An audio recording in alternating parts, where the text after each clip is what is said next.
I'm Megan Cameron, and I work at the Truro Library for the Colchester East Hants Public Library. And in today's video, we're going to be going over how to make your own DIY holiday wreath. So, with me today, I have my professional wreath maker, my mom, Carol Ann. No, not a professional at all. But you've been making wreaths for quite some time. Yeah, I have 20-some years or something like that. So, yeah. So, not like professional training or anything, no. You can just lots of practice. Yeah. So, first thing, of course, is materials. A nice list here. So, first your wire that you'll need to wrap your bough or your branches around your wreath form. I call it wreath wire. It's a 26 gauge, I believe. There's different weights of wire, but I find that to work the best for me, especially if you're putting them outside. The form itself is just a wire form. You can buy them different. Michaels carry them, I believe, and yeah, I know they do. And I'm trying to think where else they have them. Is it Atlantic Fabrics? Oh yes, we did. Yeah, places like that carry other craft supplies usually have forms. They're not expensive, and there's different types. I mean, I've made them out of coat hangers before, so right. You'll find them. They're easy to find. And pruning shears are just snips, or the shears that you'll need to cut your brush and your berries or whatever else you're using. A hot glue gun, if you're gluing pine cones and that sort of thing on your wreaths, you'll want a glue gun. And the washer or something round. I just like when you first start your wreath, you have a starting point where your wire is, and you're going to have a little end that you'll need to find at the end of your wreath to tie to make your loop to hang it. So yeah. I like to wrap something on that so you don't lose it in amongst the brush. It reminds me of a stitch. I have a stitch marker for the knitters and crocheters out there. It's very similar. Yeah. Yeah. And then your brush, of course, which I like to use fir. I've always used fir. I mean, there's lots of spruce and stuff around, but I find spruce is very, it's coarse. It's hard to work with, and it has a crazy smell. It has right. The fir has such a nice, but I mean, you can use it. It's fine. Any kind of evergreen brush like that is great. And then whatever else you want to add, like in your yard, you'd be amazed if you have any kind of evergreen shrub or Japanese yews, or there's a bunch, I can't think of the names of them. Like euonymus is one that a lot of people have that I use for extra decoration. It's a variegated, a white and green. Boxwood is wonderful. Yeah. White pine I like to use in my wreaths as just an extra. It softens the fir a bit and gives the wreath a bit of texture. Yep. So the sky's the limit when it comes to that. And berries, any kind of berries that you can source. I was saying to Megan that this year they're not very plentiful. I don't know if it was because of the dry season or bad storms or birds or what it is. But wild rosehip is beautiful. That's what I use on this wreath. And Canadian holly is another one that likes to grow in wet areas. It's kind of an orangey red berry. Very nice this time of year, but a little bit harder to get. A lot of times at farmers markets, people will pick them and sell them in little bundles. Yeah. So that's another place you might be able to source brush. Some people will sell it. Yes, and I guess it's worth mentioning, like, don't go steal your neighbor's brush. Ask or offer to make them a wreath. I know. I should be in jail. No, I'm just kidding. But it's amazing. You don't see that stuff if you're not looking for it. But when you're looking for it, like it's everywhere. Like juniper is another nice one. Yeah. It has that different color, a bluish color. So anything like that adds a little bit of different. You were mentioning before, Megan, about bayberry. Yeah, I love bayberry. Yeah, it has a really nice smell, and that's a small little blue it has a bluish gray berry in little clusters. Yeah, and the blues seem to go well with They the do. green and the red. So. Yeah. Yeah, so the sky's the limit when it comes to what you put in your wreath. Yeah, if you want to go like the natural kind of route. Yeah. So in these 3 little frames, there's just fir brush, it's all fir, and there's just different types. But I was in the first one there, the far left, right where Megan is circling there, that's where I like to cut to make my little, what I call hands or bundles of brush to make your wreath. So I like to cut it right there. You can almost see, it almost looks like a little hand. Yeah. So like I would cut that off, and then the rest of the brush, like you could cut down the next, you could cut it there and then start your next little hand with that piece. And then whatever you put over is what you're going to see. So like a filler almost. It's exactly what it is. Yeah, you can use that. So you always want your nicest piece of brush on the top of your hand, because that's what's going to be, what you're going to see the most of. So in the first little frame there, that brush is, I call it flat. It's like a flat. The needles lie very flat on the brush. In the next one, it's a little bit better, and in the third frame, it's more round, and the brush kind of stands up. It makes a thicker, nicer wreath. So a lot of times I'll use that flat brush as a filler underneath to start my little hand, and then use the round brush on top to finish it, because that's what's going to go on the wreath. And you'll see in pictures to come, but you can add your pine and your berries or your whatever you want to miss in your little hand. You can wire it all in, or you can hot glue gun it in at the end. It kind of depends on the size of your wreath. This one we're making in this video is a 12-inch. So you can wire that stuff in, it'll stay. A bigger wreath, it gets a little bit harder to do that. So first step, of course, is prep. Yeah, you have to get everything ready. So you want to get your brush. Excuse me. That's all fir, the bigger brush. The Scotch pine, I usually use white pine, but I didn't get a chance to get any. And this grows about the house. It's a bigger pine, and I actually really like the way it turned out.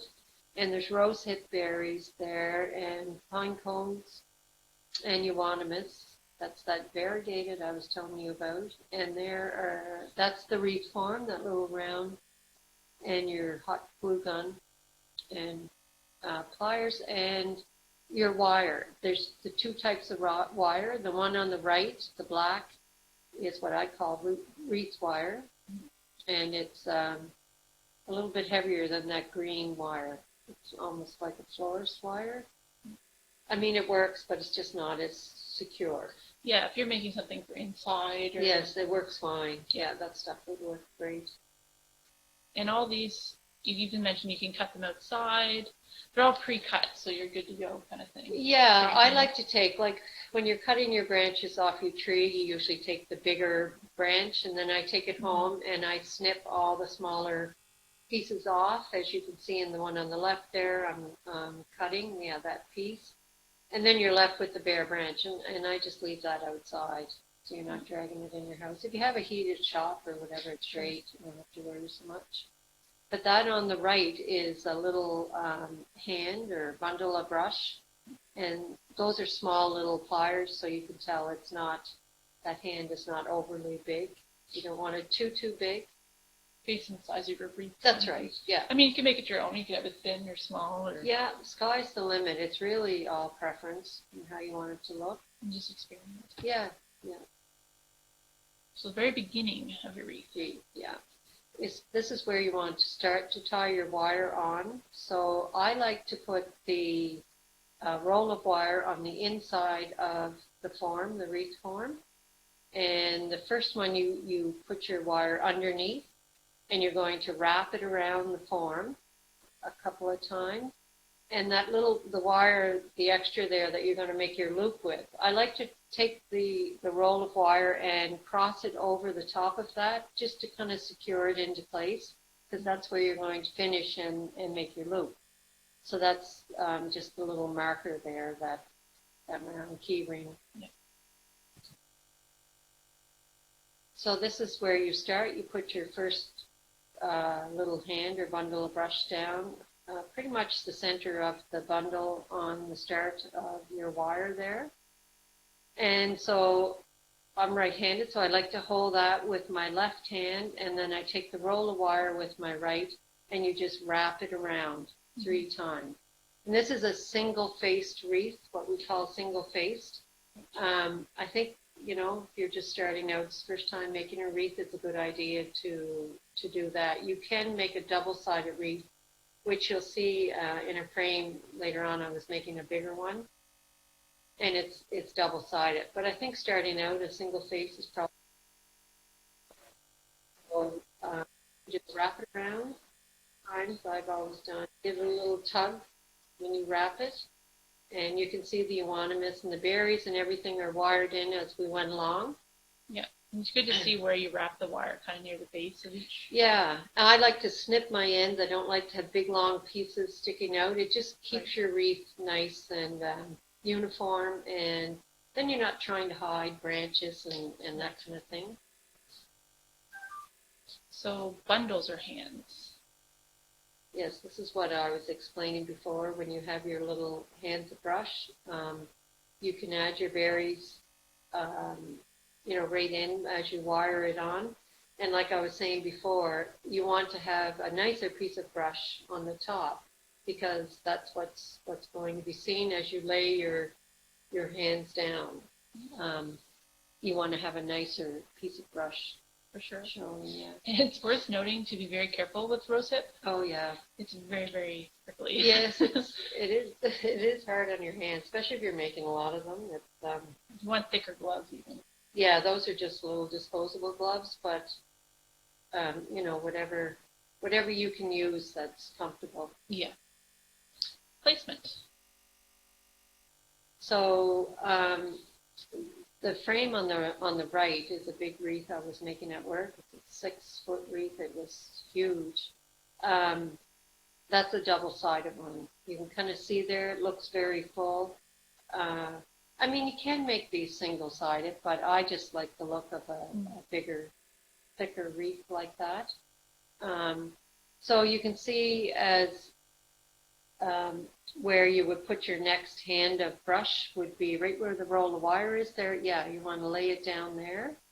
And when you put the brush on, if you're putting it right on top of your last hand, you're going to have a very, very thick wreath. And it gets harder to keep it on there because it's so, you know, it's so heavy. You're trying to wrap that wire around and keep all of it secure. So you want to overlap them. You know, not right on top of one another. You want to space them out a little bit. Space them out, yeah. Like about halfway of each. That's right, yeah. Whereas instead of like right on top, you're kind of spacing them like that, yeah. And then it's just basically rinse and repeat. You just kind of do that around your whole form. You do. You just keep going with your little hands. And you'll start to see your wreath take shape. It's funny when you first start it, you wonder, oh my heavens, this isn't going to look good, because it kind of looks odd. But once you get going and it starts taking its roundness, its shape,